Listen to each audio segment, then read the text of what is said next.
to get a nice secure seam, sew all the way to the end of your fabric, and then touch and hold the reverse button down and take a couple stitches back.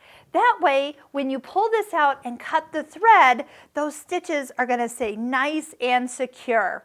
I like to actually start in on my fabric when I start to sew on the Singer Heavy Duty 4411. That allows me to go backwards first. Even if I go off the fabric, it's okay. And then that little extra stitch back and then forward is enough that it is going to secure that fabric. You can do it in the middle, and you can go as far back or as far forward as you want.